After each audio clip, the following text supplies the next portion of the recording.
Ողջույն եւ բարի գալուստ Փիսոն Podcast։ Ձեզ հետ կրկին Փիսոն է։ Մենք շարունակում ենք խոսել բռնության շուրջ ձևավորվող երևույթների մասին։ Այսօր թեման մի բան է, որը հաճախ տեղի ունենում արդեն բռնությունից հետո, եւ ցավոք երբեմն հենց հասարակությունն է այն ուժեղացնում։ Խոսքը victim blaming-ի, այսինքն զոհին մեղադրելու մասին է։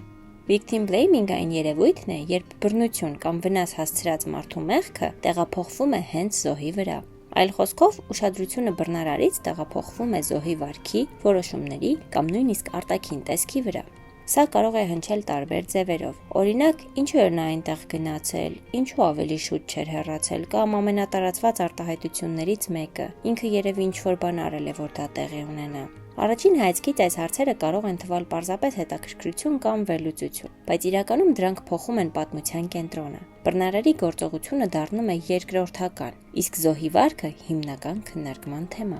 Հիմա կարևոր հարցը. ինչու է հասարակությունը երբեմն հակված մեղադրել զոհին։ Սոցիալական հոգեբանությունում կա մի հետաքրքիր երևույթ՝ արդար աշխարհի հավատը։ Մարդիկ ուզում են հավատալ, որ աշխարհը արդար է, եւ վատ բաները տեղի են ունենում միայն նրանց հետ, ովքեր ինչ-որ սխալ բան է արել։ Այս մտածողությունը տալիս է անվտանգության պատրանք։ Եթե համոզվում ենք, որ զոհը ինչ-որ բան սխալ է արել, ապա մեզ թվում է, թե մենք կարող ենք պարզապես չանել այդ սխալը եւ ապահով լինել։ Բայց իրականությունը շատ ավելի բարդ է։ Victim blaming-ի նախանշանները հաճախ երևում են խոսքի մեջ։ Երբ պատմության մեջ առաջին հարցը դառնում է ոչ թե ինչու դա արվեց, այլ ինչու է նա այնտեղ, կամ երբ քննարկումը կենտրոնանում է զոհի հագուստի, վարքի կամ որոշումների վրա, ոչ թե բռնարարի պատասխանատվության։ Այս երևույթը վտանգավոր է մեկ պատճառով. այն կարող է լռեցնել մարդկանց։ Երբ մարդը տեսնում է, որ զոհերին մեղադրում են, նա ավելի քիչ հավանական է, որ կխոսի իր փորձի մասին։